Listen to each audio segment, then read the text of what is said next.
Okay, so it's nice to meet you. I'm Jeremy, and we spoke just very, very briefly for a minute or so before. So about you a bit, but not much. And I'm going to, ask you some questions today to get a fuller sense of what's going on for you. Before we start, I just want to ask you how you're feeling about being here on set with the cameras and so on. This is a bit of an unusual situation. Well, it makes it easier since I don't have my glasses on, so they don't have to see it as the reality of it as much. So I think it makes it a little easier. Okay. But other than that, it's okay. I get a little nervous. Yeah. So okay. Likewise. So far, so a little anxiety. Yeah. My hope is that sort of in time we'll just kind of forget about the cameras. Right. Okay. So we're going to meet together for 6 sessions, right? This is the first of our 6 sessions, and let me tell you what I know about you, which is not much at this point. I know that you've been looking after your mother for some time now, and that that's been an important role for you, right? And that she's still alive, right? She's still alive, yes. But there's still some sense for you of what it's going to be like after she passes away. Is that part of it? Yes. And okay. Well, go ahead. Oh no, I was just going to add on that. Well, see, my father passed away in July, and that's been still getting used to that idea. And then now she's 82, and so she's semi-invalid, more invalid than not actually. But so I'm mostly the caregiver there. But my sister does come in to help out from Hawaii every so often with her and myself and my daughter that lives at home. So we're all kind of like as a unit a little bit, because I need that support, that emotional support. Right. So that you all share in the caretaking. But it sounds like you have the primary responsibility. Yes. Yeah. So that's one theme, and then the other theme is related to an ongoing relationship you've had with a man. Yes. Yeah. You want to say a little bit more about that? Well, I've known him for 9 years, and I don't know where it's going to go. I care for him deeply. I really love him and all that, but he's never said those words to me out loud, and it's always kind of, really been upset. This is hard to talk about. It's okay. I can talk about it. It's Yeah. Yeah. And I somehow feel it has a lot to do with the loss of my dad at the same time, because they kind of had the same personalities. Okay. Reserved, not emotional, wouldn't let you in. But it didn't mean they didn't love you, but they just wouldn't say it to you. Okay. And I think that's why I'm feeling it more so, because now with my dad being gone. Yeah.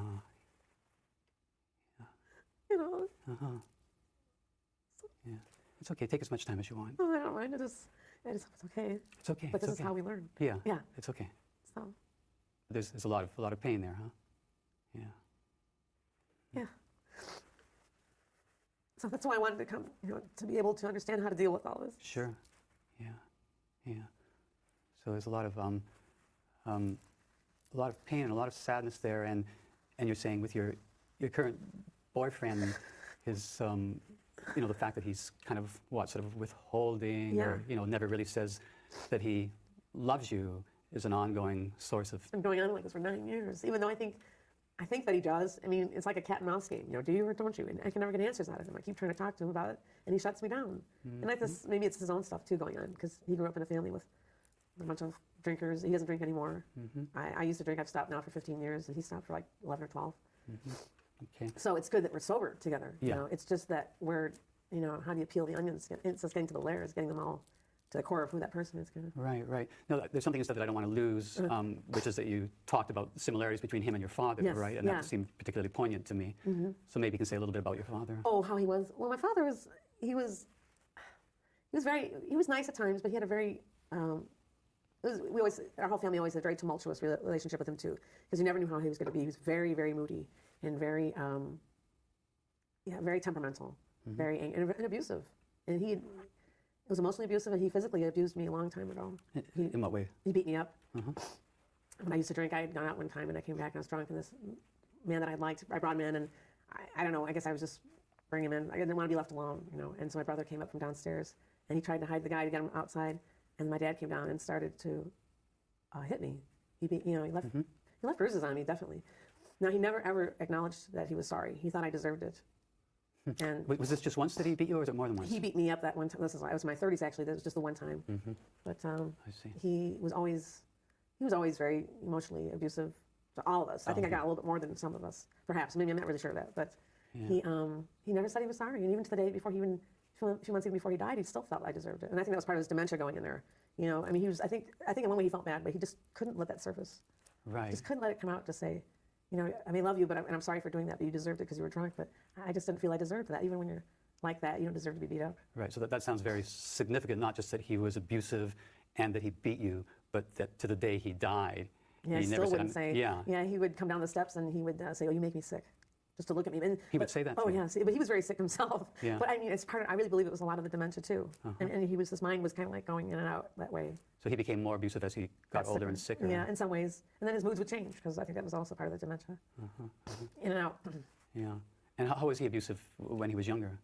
When he was younger, Yeah. never hit me or anything that I can recall of, but just the way that he would talk to us, like, "Oh, you'll never amount to anything," or "What do you want to do? You're going to get fat like your mother," or things like this. And he was abusive to her too. Well, to all of us, we all had our share of his abuse. I mean, with no one left, everyone got it. It wasn't really just only me, but So it sounds like he really treated you like garbage, really. Yeah? yes. So one way when he died, it was kind of a relief Yeah. to think that even though we really loved him, I mean, I do still. We were never able to turn over making a new leaf with him because he wouldn't allow it. He wanted to stay the way he was. He didn't want to change. And it sounds like he always communicated the message to you that you, that you were no good in some sense, right? Yeah, there was never any really praise or positive lifting up. My mother would try to that. She was the one that was more lenient and easygoing and, very, more like that. And my dad was the one that was just always putting everybody down. Okay. So when he passed away, how long ago was that again? July, 4th of July. 4th of July. That was his Independence Day. For him and us too. For you too, in in some a ways, I strange imagine. way. Yeah. So that, I mean, I would imagine, or it sounds like you had mixed feelings about his death. Oh huh? yeah, I mean, I do miss him, and it gets harder in some ways as the longer that he's gone because we know he's not really to come back. But and still adjusting to that thought. But in another way, it's also a relief because you don't have someone standing over you, putting you down, and making you feel bad about yourself. And just not, and then it was a lot of work with him because he had a lot of edema in his legs, and I had to put compression socks on him and take care of him too, as well as with my mom, and taking him back and forth. He'd go in and out of the hospital constantly, talking to doctors, very demanding. So it was a, in addition to his abusiveness, that it sounds like it was sort of he was a lot of work, sort of a burden. Yeah, he was a lot in of work. way. We'd blow the whistle at night to have us come up to him. Oh my God. We'd have the whistle blowing constantly throughout the day and night, and paramedics coming over to. When he left to go to the hospital before the day he died, it was he had pneumonia, and we had to have the paramedics come over and take him. And we thought he'd be coming back the next day, but that was the day that he passed away. Oh, jeez. Yeah. Huh. And so it's not just that he was a burden, but there was also something incredibly sort of demanding about him, sort of an expectation that you would jump when he told you to. Oh yeah, because the blowing the whistle was his way of controlling us. I mean, the nurses even said you don't need to always run to him every time he blows the whistle, Right. but it was his way of getting our attention. I think he was also afraid of being alone too, Yeah. which I understood. I tried to have more compassion for him. One time he was laying on his bed and he started to cry. He says, "I can't live like this," and I laid there with him and I cried with him because I really did feel for him what he was going through. And I had to shift from being hateful to him and be nicer to him because I knew that wasn't going to help me to, because I had so much going on with him, taking care of him like the way I had to. I see. So that the shift took place inside of you, towards being able to sort of feel some compassion for him. I don't know if the sort of the anger and hatred ever went away. Right. No, it's probably still a little bit of anger and hatred there, but still, I'm still trying to work through that because Yeah. it's still so new. Yeah. His death. Now, you had mentioned briefly, I think just before we started the session, about being in psychotherapy before.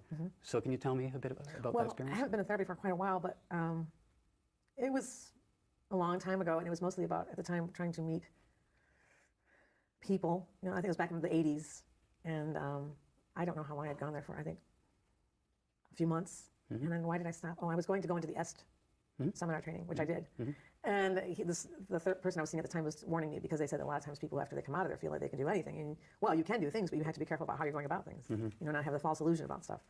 And I did take the training. My dad was the one that first told us about it. And he did it, and I did it, and my sister did it, and my mom, actually. So it was amazing. It was good, but you just realized that whatever you were looking for, you already had. So it was a lot of money just to find out that was already there. But, people would do that because they felt that was something to achieve, I guess. Something new.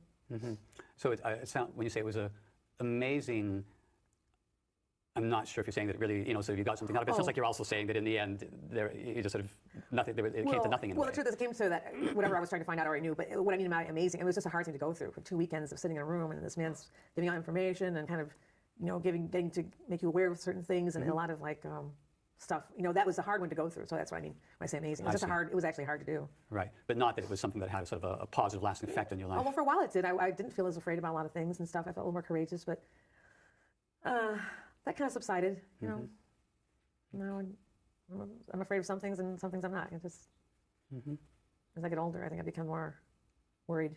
And remind me how old you are again? 52. You're 52, okay. And have you had other psychotherapy experiences? With a doctor, well, maybe back in the 70s. And that was, like I say, a real long time ago. And then I did see some people here for counseling a few years ago, the internship program.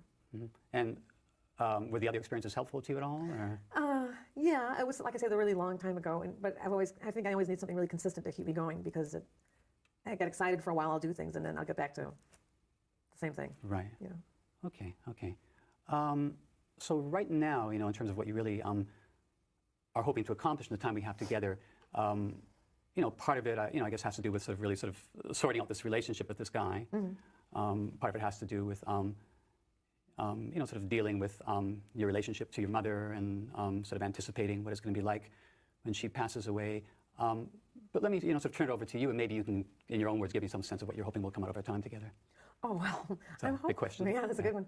Well, I'm hoping, because I see as I get older in life, I'm more and more sensitive to so much more. And I think naturally it has a lot to do with my dad going. But I think just everything, because I'm not sure what else I'm going to do, because I've been this role of caregiving for such a long time. And I just lost a lot of confidence. So I'm trying to think what I'm going to find that I can go back into.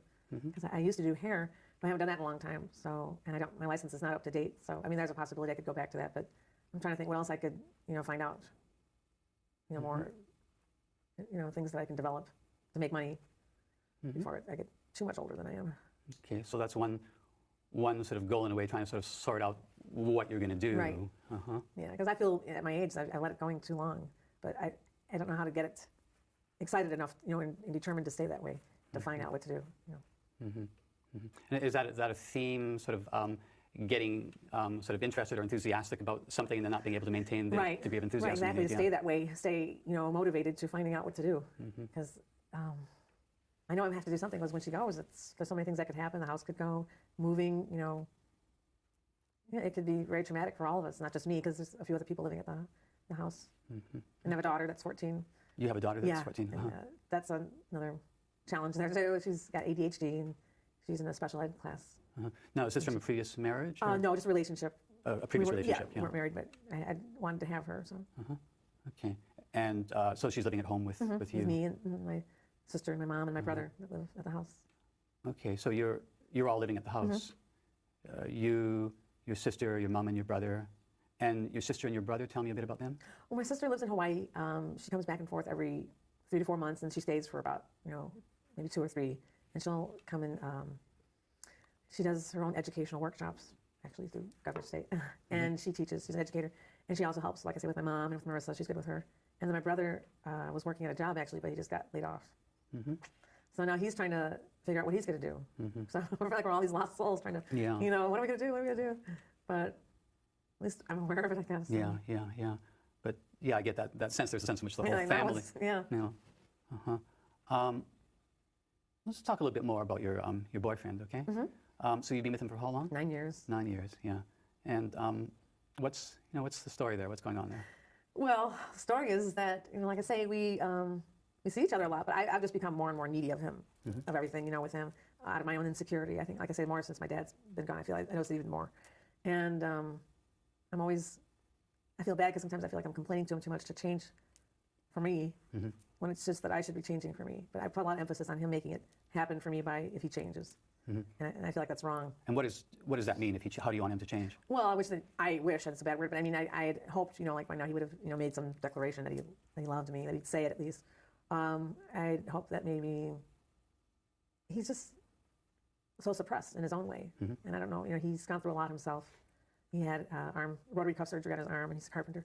And he wasn't supposed to work right away, but he's trying to work to pay off his bills for his hospital bills. And so this is causing a lot of stress for him. And I'm just more needy of attention. I think this gets to him. But I'm more that way with anyone that's not emotionally available to me. So I keep trying, to change them rather than change me. Right. And what about marriage? Is that something which... I don't think that's what he would want. I don't know if that's actually what I want right now, because I think we have so much that we would have to work through. And with my daughter being that she has such a hard time with her problems or challenges, with her impulsiveness or behavioral problems that we're going through a lot with right now, he feels that he wishes he could correct her, but he can't. It's not his business to do that. But he doesn't understand her. He's jealous of her. but he doesn't need to be, but I have to put her first. Okay, so that you wouldn't want to marry him even if he wanted to marry you? Well, I mean, I don't know for sure. I mean, even though there's a part of me that wants something to happen out of it, I want to learn how to deal with not being so dependent on him. I'm going to have a healthy relationship because I don't think that he'll want to be married at this point because he has nothing to. He lives at home with his mother still too. And in what way are you too dependent on him? How am I too dependent on him? Yeah. I'm always trying to get more emotional attention from him. Because physically we're fine, but it's the emotional stuff I want more from him. You know. What do you think? Oh, I'm thinking like, well, all the times I'm saying, give me a hug, to him, and he resists. He'll do it, but I have to push it. Right. So that's what I mean, like emotional, like stuff like that. Right. Yeah. I guess what I'm struck by is you're saying that the problem is you want too much from him or you're too dependent on him, rather than the problem being that he's unable to give you. Oh, well, it's both, I guess, but I feel like I'm too dependent. I mean, I think that he is unable to give, and I keep hoping that he's going to. And I keep hanging in there to see if he will. And but that's what I mean, but I also see myself being too dependent on that. If I were not so needy of a person, then it wouldn't matter. And I think that would be healthier. I think. I don't know if that's really right.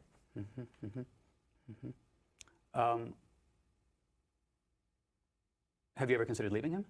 Yeah, but I feel like I'm still too attached. I'm afraid of letting go because I'm afraid I'll be a sense of abandonment, even though I would be the one leaving, but I'd still feel that, I feel like I'd be, I'm afraid of facing the loneliness of just being alone. I see. Okay, so it's just the prospect of leaving him is too frightening, right? At times. Sometimes I get mad enough where I feel like, but then whenever I tell him off, so to speak, he'll come back around and he'll act apologetic. He won't say that he's sorry, but he'll act a certain way too. So he keeps the relationship going. Or that we both do, actually. Now, what about your previous relationships? For example, the man that you had your daughter with. What was that like? He was very attentive, but at the same time, once again, he wasn't really emotionally all there because he was an alcoholic and using drugs. But I found myself very attracted to him, and he was very nice in different ways. But and he would say that he loved me. That was not a problem for him to say that. But he didn't want to. I had to leave the relationship because of his drinking, and I didn't want to raise my daughter with him like that, with that type of personality around her. Let alone I had that too, but I'd stopped. Yeah. What was he like when he was drinking? Well, in some ways he was funny, but in other ways he was very. He could get very upset easily. I mean, very agitated. And one time he shot a gun off in the house, so I said, "We're out." And he wasn't shooting it at me, but he was just upset. And he, I thought, I don't even know why I waited as long as I did, but I guess I thought things would get better too, but they didn't. But I had to make a stand, and I said, just go. So it sounds like there was some similarity between that relationship Right. and differences, but Sure. the similarities in the sense that you kept hoping that he would I keep change. hanging in there, just Right, and he never wasn't did, sure. and eventually just reached the point where you just figured this is Yeah, it. yeah, I really did get to the point where it was enough. I mean, that was only like a little like a year or two, and here I've been 9 years still hanging in there. So that's a long time. Yeah. And one way I love the fact that I'm with him is just knowing how to make things work. I think I'm just striving to find that. Right. It's not. Have you given up hope that he's going to change? I don't know. Not completely. Not completely. I think if I change, maybe things will change around that. Maybe. I don't know. That's what I've been told. Yeah. People are telling me if I make the changes for myself, maybe he will for himself or whatever. I don't know. Who tells you that? A friend of mine. A friend of yours? Yeah, she's an alcoholic. Strangely enough, she's someone who was taking. She's had degrees in counseling, and she was trying to help me to understand certain things. I see. So, but the idea would be that if you sort of were less needy, right, then he would be more forthcoming in terms of his own emotions and more available. Well, maybe. I mean, I don't know for sure if that'll even happen, but maybe I won't need to put so much emphasis on him. Right. And that would, I think, make me more healthy-minded. I think. I don't know if that's really the true thing. But. Okay, but so you're hoping to basically be able to, to sort of have less of a need for his sort of warmth and loving and caring, and if you're able to do that, that'll make it more sort of tolerable to be in the relationship. Right, not to be so needy, because at times, he's said things to me that were kind of emotionally, strange stuff, Like what? Well, just the condescending thoughts. Like, you'll never get a job. These things. The negative side is a lot like my father, how my father was. And these things that he would say to me were just. I'd always sit back and go, why? Or I'd end up crying. I'd be really upset why he would say that. And I'd be trying to figure it out, like, as I am, As you are. As I talk to you about, trying to figure out why he is the way he is, Yeah. And then that's the thing. But putting so much attention on figuring out what he's saying is just, doesn't really go anywhere. It's just it's self. It's defeating. So he's, I mean, it sounds like he's in certain ways abusive to Oh, you. yes. Not physically, but emotionally. Emotionally he abusive. has been, yeah. Oh, Right. at times he's nice too, but Yeah. he has said things were just totally out of, I don't know, I just would never understand why he would say things. Right, right. Now, I mean, one thing that's going through my mind as you're talking, I guess I'll just come out and say it, is that you keep talking about the problem in terms of you're being too needy, right? Whereas my immediate, sort of response to it is, you're not too needy. Oh, you maybe know. not. Well, I don't And know. I mean, it's sort of natural to, Oh, to sort of want somebody to, sort of be loving and caring towards you, and to be emotionally available to Right. you, and to sort of, especially during times of sort of stress, to have a partner who will really kind of support you and give you what you need, right? So, Right. I'm just sort of struck by the fact that you're thinking in terms of you're being too needy. Oh, okay. Yeah. Well, I that's what I mean. I don't know what's the balance there. Because I've been so used to being as this way, wanting more, never, nothing ever enough, and for those people who never could give enough, I mean, they're not emotionally there to give. Yeah. I mean, does what I'm saying, does it sort of seem like it's coming out of left field, or? When you mean left field, Well, that it's, when I say, it strikes me that the problem is not that you're too needy, but that he's not giving enough, right? Is that, right? That's true. I mean, is that something I assume you've thought of that before, right? Oh, yes. Yeah, it's true. It's true. Yeah, it's true. Yeah, it's not really just me. Is that what you mean? Yeah. It isn't just that it's me. It is him too. It's just that he's not able to do it or doesn't want to. Right, but the way in which you talk about it, at least to me, is that you're sort of like blaming yourself and saying, Oh, well, I do. You do. I do blame myself because I keep thinking it's me. I've heard so many different aspects about this.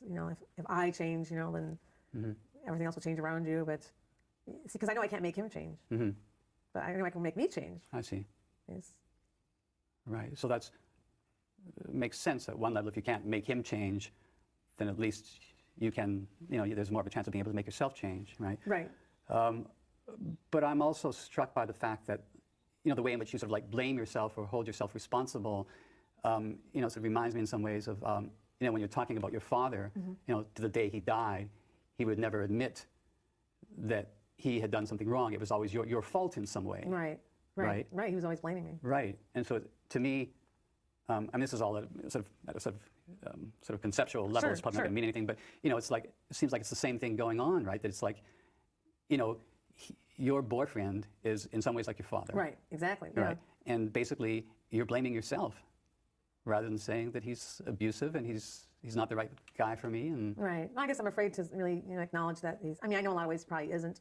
I'm just trying to work with what I have, kind of, Right. because it's like it's hard to let go and then start all over again. right. You've And thought. that's understandably, so. 'Cause- Yeah. You've thought of what I'm saying before, Sure, right? many times I've thought about it. Right. And there are times where I have let go of him a little bit emotionally, or I haven't seen him for a while, but then he comes back and it's like, things will be okay. And then, it's like, I don't know why he is like this. I know it's not really just because of me. It couldn't be because it must just be his own stuff going on. But I don't know what makes him like that. I mean, I can analyze it. I've been trying to figure it out. So I Right. don't know why. Okay, so it sounds to me like a core theme here is that the prospect of leaving him is just too frightening, right? At times. At times. Yeah. In other words, you've sort of at times you've thought, well, the problem is not that I'm too needy, it's that he's a son of a bitch,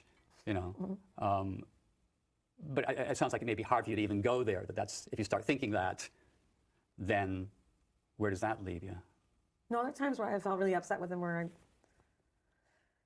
but I have gotten very upset with that about him. Excuse me, but no, I don't feel like I'm ready to let go just yet. I don't know. I mean, maybe I will, but at some point if I get stronger, I'm not sure yet. I don't know. Yeah, tell me more about what it what it would mean to let go. Oh, to let go?